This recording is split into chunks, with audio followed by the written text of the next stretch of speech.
Good morning family, কেমন আছো তোমরা সবাই? আশা করি খুব ভালো আছো, আমরাও ভালো আছি। আর আজকে 28শে ফেব্রুয়ারি বুধবার, আর ওখানে আমার রান্না হয়েই এসেছে। আজকে রান্না করছি ভাত, মাছের তরকারি আর শাক ভাজা।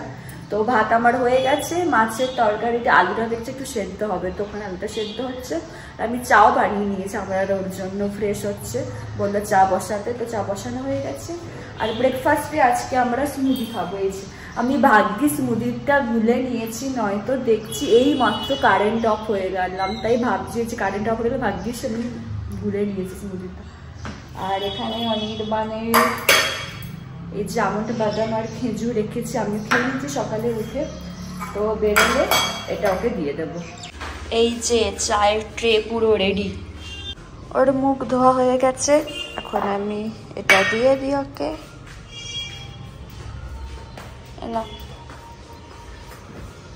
Good morning.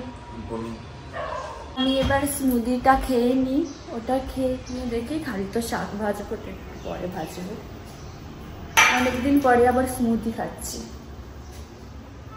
এই চামচটাই নিয়ে নিই।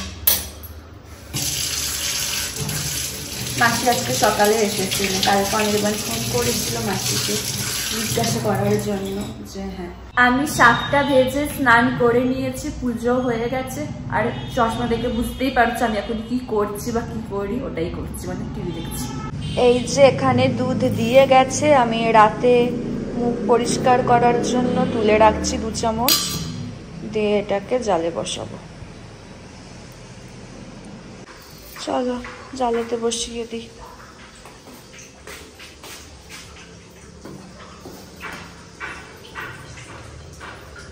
এগুলো পরিষ্কার করা হয়নি, আমি খেয়ে দিয়ে লাঞ্চ করে পুরো রান্নাঘর পরিষ্কার করব। আর এই দুধটা চাপা দিয়ে ফ্রিজেতে রেখে দিই। এখানটা দুধটা পড়ে গেছে, এটা একটু পুছে নিতে হবে। একটা বেদানা বার করে রাখি খাওয়ার জন্য।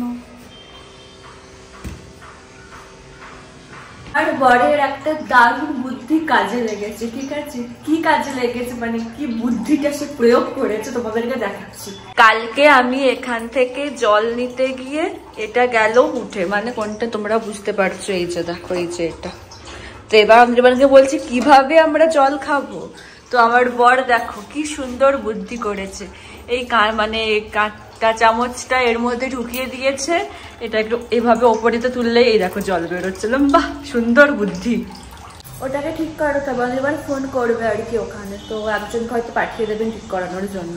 1টা বাজতে যাচ্ছে, আমি এবার লাঞ্চ করে নেবো। এখানে বসেই আজকে লাঞ্চ করবো, কারণ কি অ্যান্ড কা দেখছি আমি দেখেছি কি মনে পড়ছে না, বাট মনে পড়ছে না আমি দেখেছি কি দেখিনি, ওই জন্য ভাবছিলাম দেখতে দেখতেই খাই, সবাই কেটে যাবে, তাড়াতাড়ি খাওয়া হয়ে যাবে।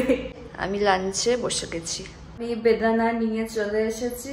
আজকে এখানে বসে খাচ্ছি, কারণ ব্যালকনিতে গিয়ে বসলে না গাড়ি যাচ্ছে তো প্রচুর ধুলো উঠছে, ধুলো আবার চলে আসবে বেদানাতে, তখন অসুবিধা খারাপ হয়েছে। ওই জন্য ভাবছি আমার ব্যালকনিতে বসে খেতে বেশ ভালো লাগে, কিন্তু এত ধুলো উঠছে না, গাড়ি ফাড়ি যাচ্ছে, ওই সময় ভাবছি যে রুমেতে বসেই খাই। অনেক ল্যাদ খাওয়া হয়ে গেছে, এবার রাতে রান্নাটা শুরু করি। আজকে রাতে রান্না করব ফুলকপি, আলু, মটরশুঁটি ভাজা, তার সাথে রুটি। আগে ফুলকপিটা করে নেব, তারপরে রুটিটা করব। ভাবছি একটু গান শুনতে শুনতে রান্না করি, ভালো লাগে বেশ।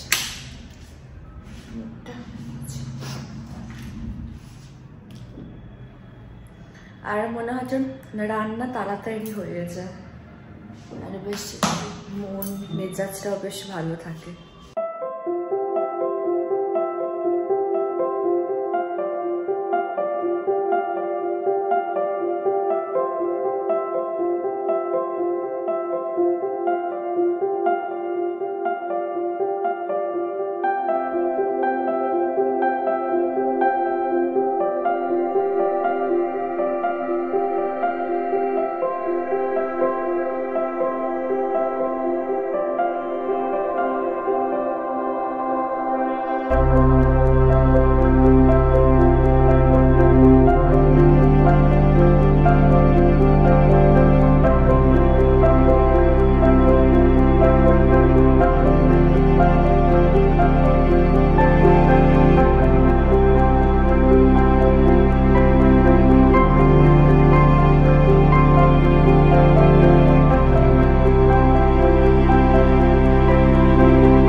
আলু ভাজা হয়ে গেছে, আমি রুটিটাও করে নিলাম। আর গান চলতে চলতে মানে গান শুনতে শুনতে তো রান্না করছিলাম, বুঝতেই পারলাম না যে সময় কিভাবে কেটে গেল। তো ওই জন্য আমি আর কি মানে গান চালিয়ে রান্না করি, সময়ভাবে তাড়াতাড়ি কেটে যাওয়ার জন্যই আর কি। তো এখন কিছু করার নেই আমার, এখন কি এনে কা মুভিটা দেখবো। মানে দুপুরবেলা একটুখানি দেখেছি, মানে যখন আমি দুপুরে খেতে বসলাম তখন আমি সবে শুরু করেছি মুভিটা। তো এখন ওটা দেখবো। দেখলাম যে না, মুভিটা আমি দেখিনি। ভাবো কতদিন আগেকার সিনেমা ওটা, আমি সেটা দেখিনি, মানে ভাবা যায়।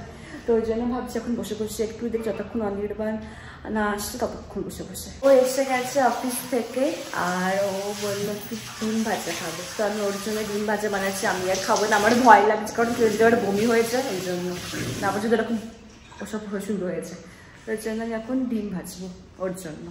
এই যে দেখো আমরা ডিনারে বসে গেছি, চলো এখন খেয়ে নিই। আমি এখানে আমন্ড বাদামটা ভিজিয়ে দিলাম, চাপা দিয়ে রেখে দিই। তাহলে আজকের ব্লগটা এখানে শেষ করছি। যদি আমার ভিডিওরে কিছুটা হলেও তোমাদের ভালো লেগে থাকে তাহলে অবশ্যই তোমরা আমার চ্যানেলটাকে সাবস্ক্রাইব করো, আর আমার ভিডিওগুলোকে লাইক কমেন্ট আর শেয়ার করো। আর খুব তাড়াতাড়ি একটা নতুন ভিডিওর সাথে তোমাদের সঙ্গে দেখা হচ্ছে। আর ডেসক্রিপশন বক্সে আমার ইনস্টাগ্রাম লিঙ্ক দেওয়া থাকলো, তোমরা ওখানে আমাকে ফলো করতে পারো। তাহলে চলো আজকের মতো টাটা, গুড নাইট।